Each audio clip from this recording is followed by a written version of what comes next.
Okay, so I have Daniel Hussey with us. Daniel, wow, huh? What are you thinking today, buddy?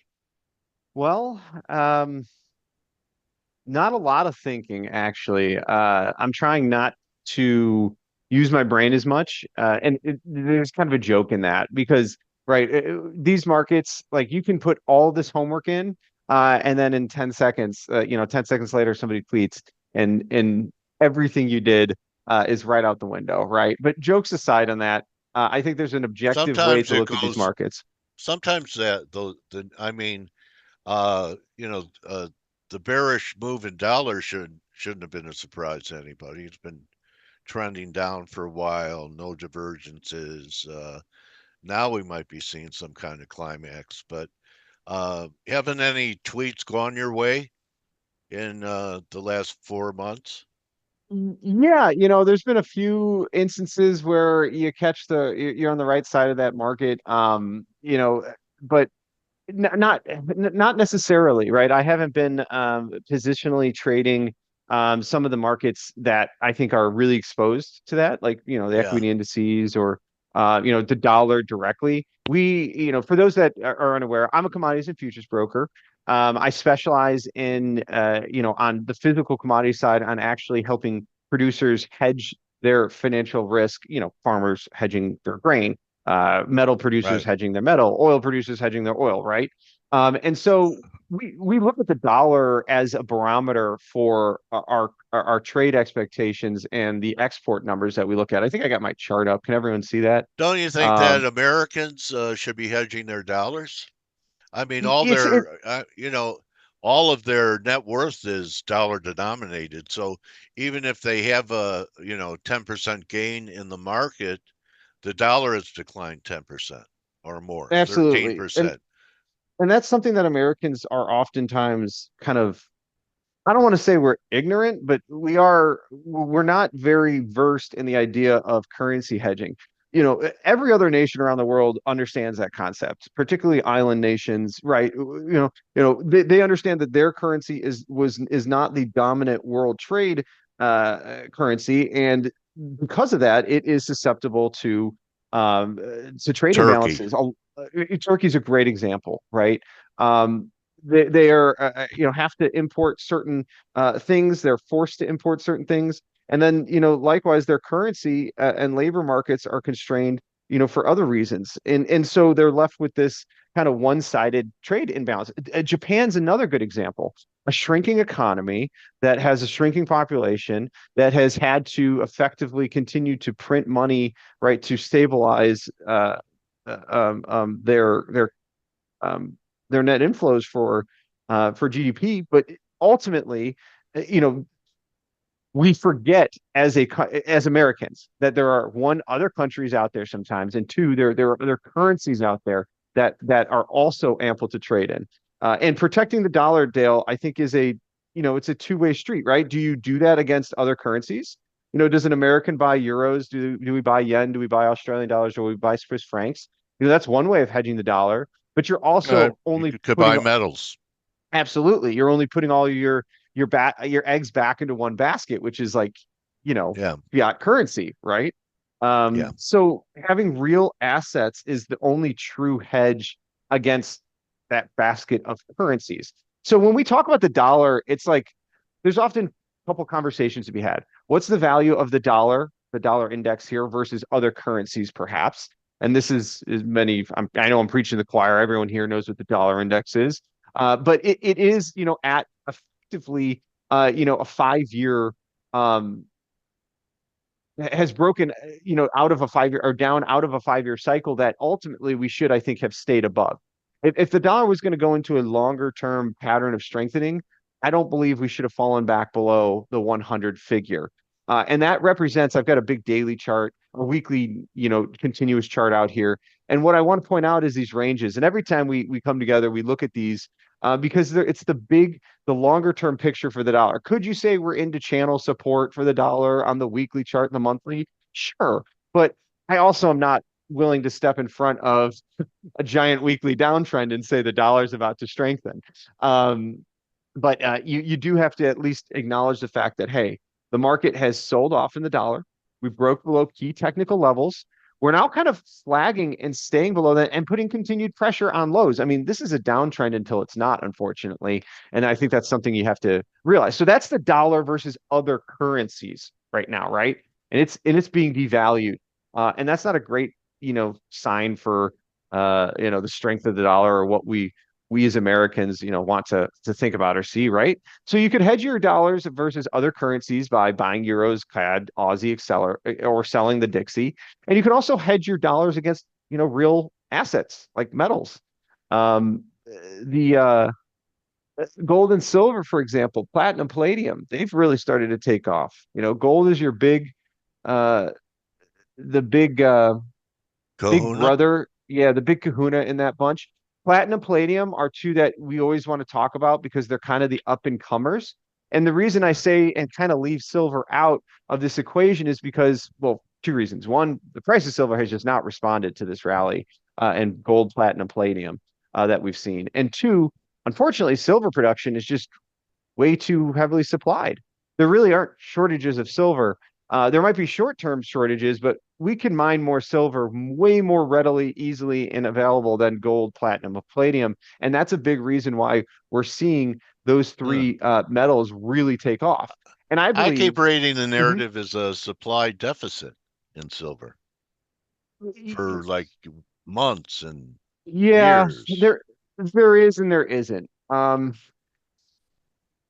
The truth is, the silver production, they're just metals in general, there's always going to be some crunch on supply because they're not easy to get just in general. But out of every metal, silver and copper are the easiest to get. Let's put it that way.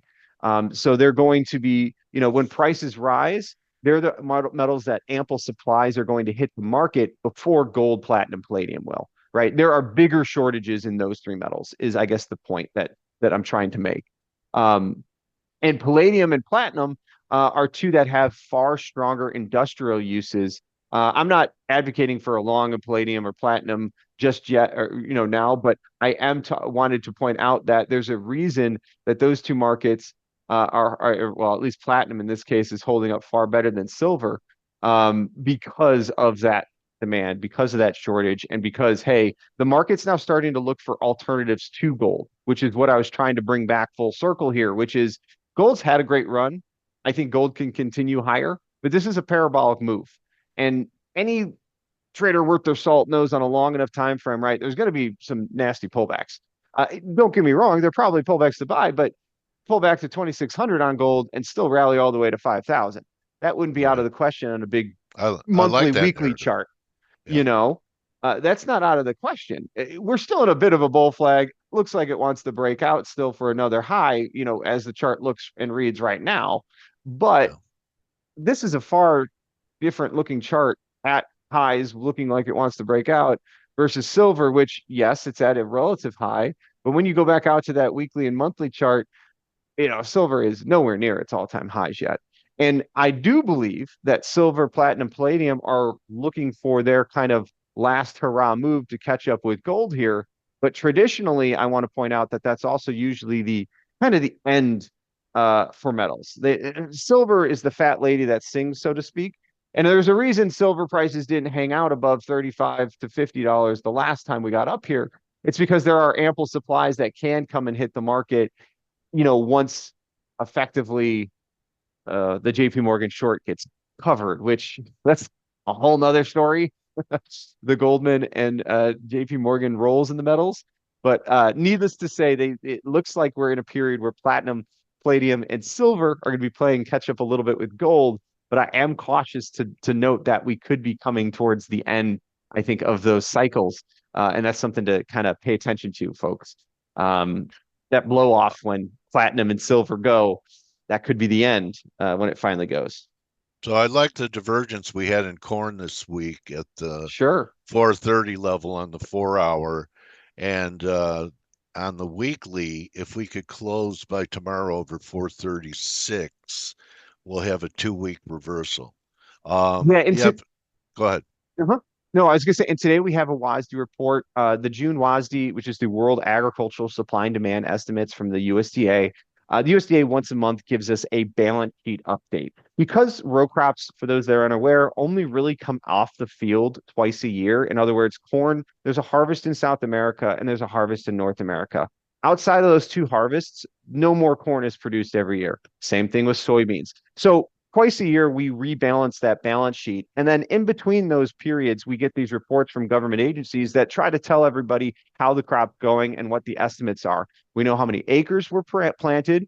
We literally know how many plants per acre go in, and we can calculate pretty accurately how much yield potential there is for the whole nation. So we know, generally speaking, a good rough guess of, depending on how weather, of course, and other things play out, how much grain can be reabsorbed by the market. But what I wanted, what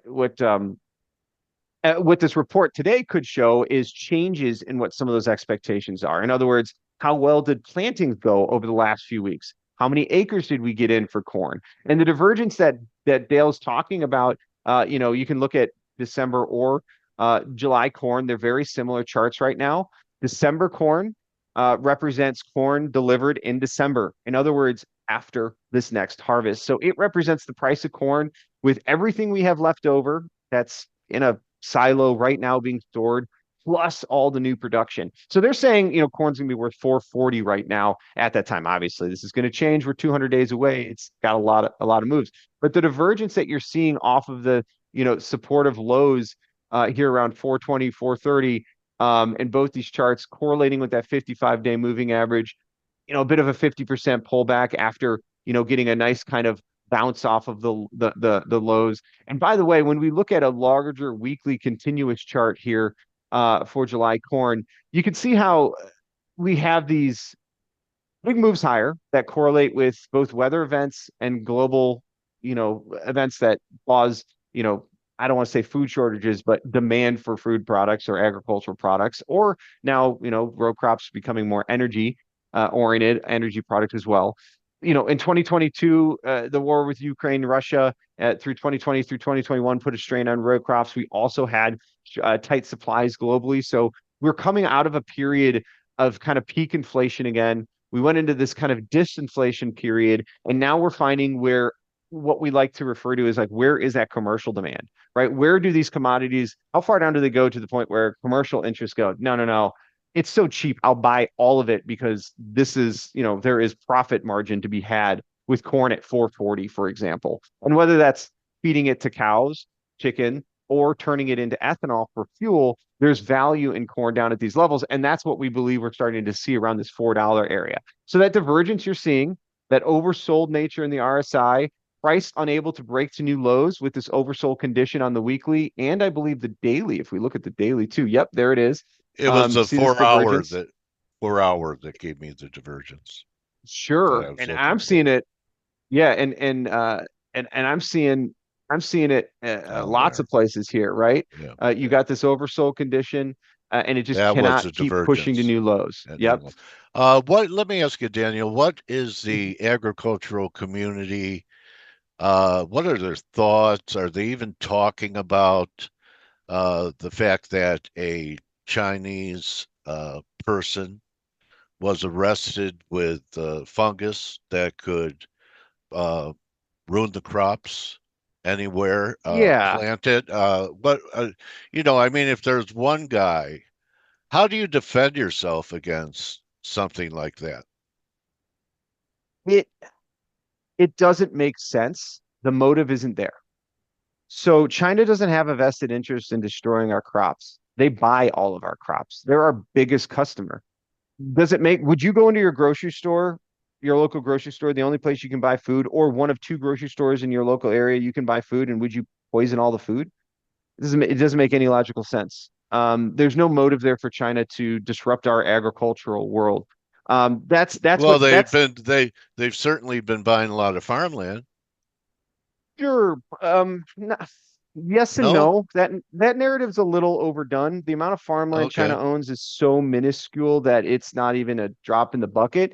It's noticeable to the fact that, hey, there's a foreign interest still buying farmland, right? And if we have a problem with China buying a few 100,000 acres of farmland, by the way, we have 96 million acres of corn alone.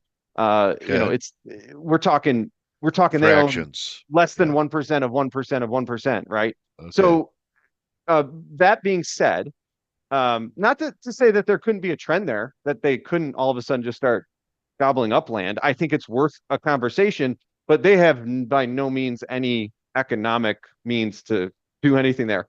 If we're worried about that, we should be more worried about what South America's JBS is doing in our cattle and hog markets.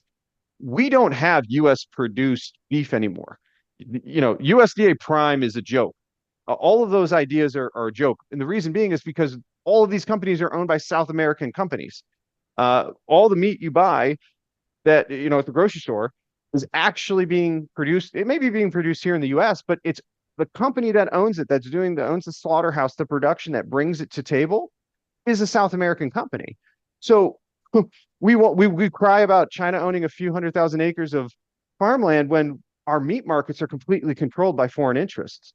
That's So interesting. I didn't it's know it's that. completely hypocritical, and it's an anti-China agenda, which by all means, I think that we need to play the trade Change. game, right? Yeah. There's definitely some fairness and opportunities to be there, but the motive for China to disrupt our agricultural sector does not make sense. Um, because if they were to poison our crops, the value of our crops are going to go up. It's going to spike prices. In the very short term, it might cause a little scare, helter skelter, a very quick drop in corn or soybeans, but it's going to mean loss of acreage, which means less supply come December and November, which means prices are going to skyrocket. So it doesn't make sense to me that they would come in and cause a bioterrorism event in the United States when they are our biggest customer for this for Okay. buying all of those products. They don't buy more from Brazil than us? They do buy more from Brazil than us, but they need our crop as well because if they only go to buy from Brazil, they're just going to drive up Brazilian prices, right? So Got it. China is actually has better vested interest of pumping money into production elsewhere, getting the rest of the world to produce more crops rather than destroying ours because China is a net importer. They are not food self-sufficient. They need the rest of the world to produce food and energy products for them. So if that's the case, they have a vested interest in trying to develop other countries to serve them those products, and rather than just relying on the US, which for a long time we were the only commodity market China would come and shop at. But now there's Brazil for agriculture products. Now there's the Middle East for oil. So we have competition in these sectors that we need as a country need to realize like they matter. It's part of our GDP. For a long time, we had the petrodollar and global dominance because we've mandated trade in all of these commodities in dollars. That era is over. And we need to, figure that out as a country and kind of catch up to the way the rest of the world trades. Because America for a long time has unfortunately rested on our laurels, and I think really got lazy with our trade, international trade. We kind of just always assumed it would be there. China would always buy our commodities. We'd always buy cheap stuff for them, and obviously we didn't imagine other people getting involved in those equations and changing that game. But that's the Let, reality of what's happened. let me ask you about weather patterns. First I Hmm. hear is El Nino, and then there's some other climate pattern that hasn't been seen for a long time. Sure. Do climatologists, meteorologists have a handle on this? And so the crops are in the ground. Do we start uh, paying attention to moisture now, Daniel? Absolutely. Okay. Absolutely, we do. There's actually real quick, we can do a quick 2 minutes on weather. Let me get up my thing.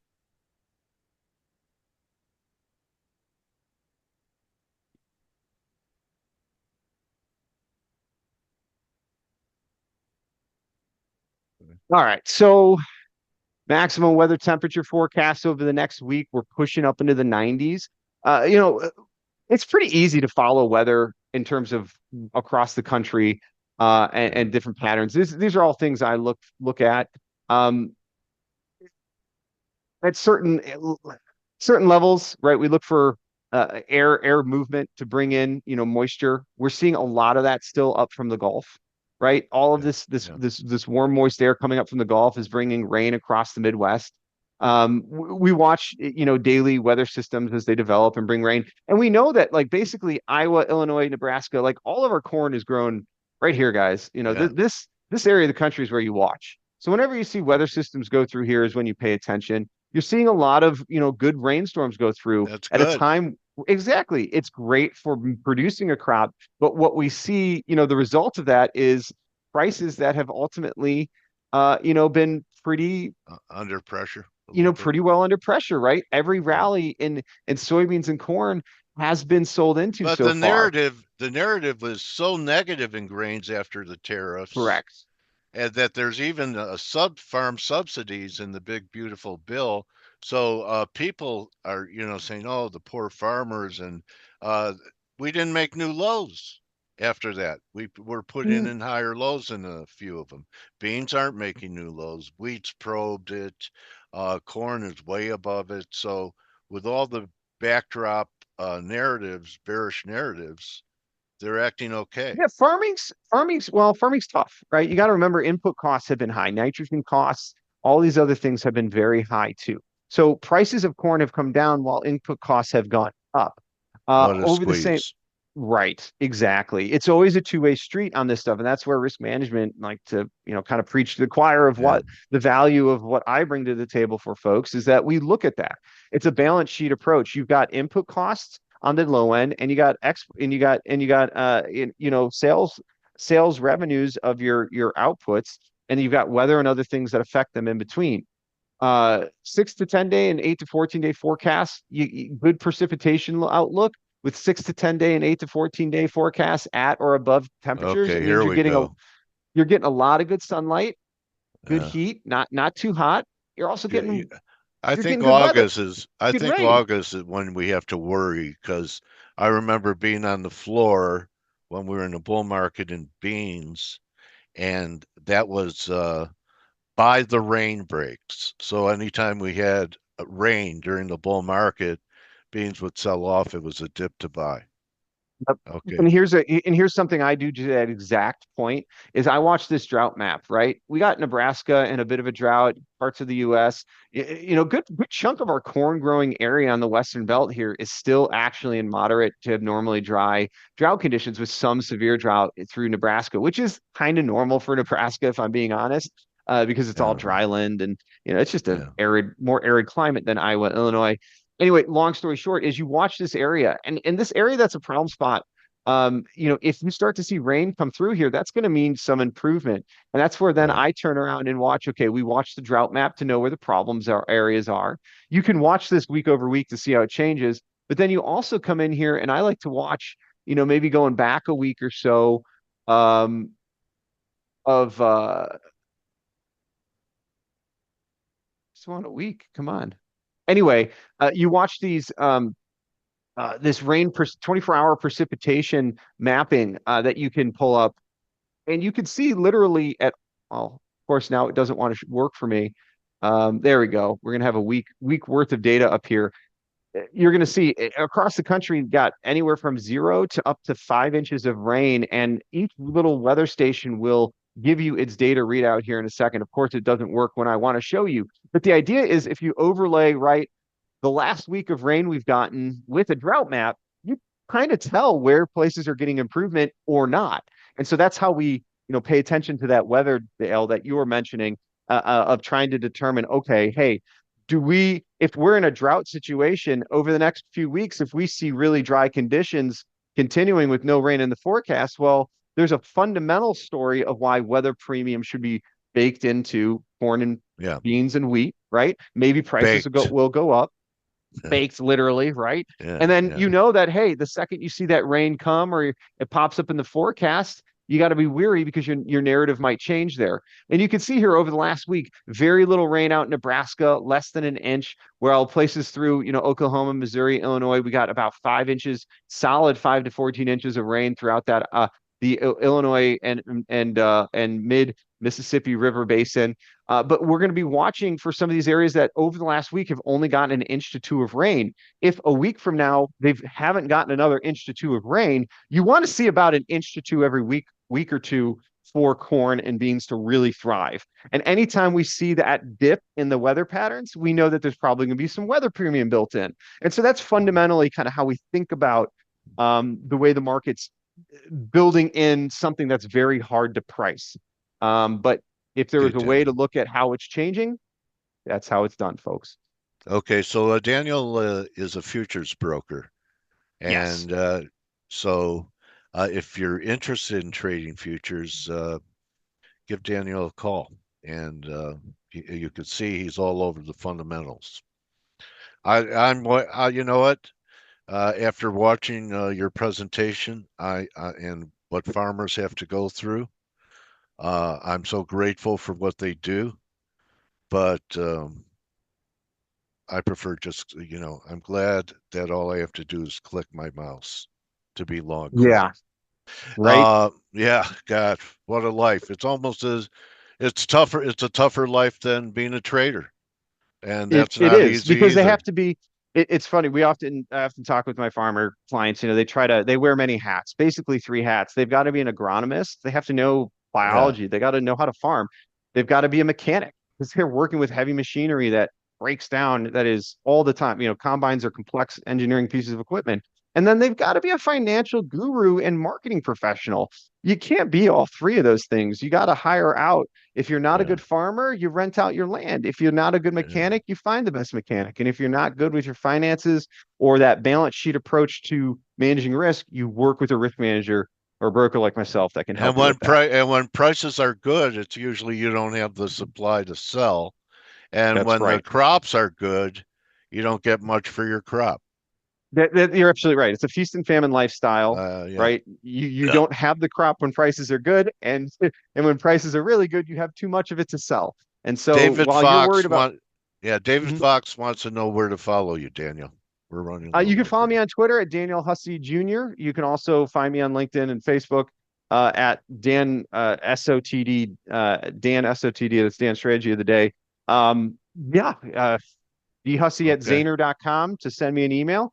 But you can find you'll find me out there, folks. You Google me, I'm out there. Have a great summer, Daniel. You too, folks. Have a good one. Thanks, Dale. And until next time. All right. Daniel Hussey Jr., everybody, futures broker, hedger extraordinaire, helps people manage all the complications with being in the cash grain business, beef business, metals business. That's why the markets were developed, not just for speculation like we use the markets for. And remember, we are too liquidity providers. And with that being said, everyone,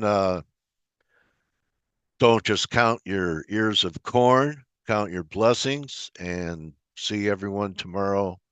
TGIF, you could join the team on the morning edge in 14 minutes. Adios. Thanks again, Daniel. See you guys.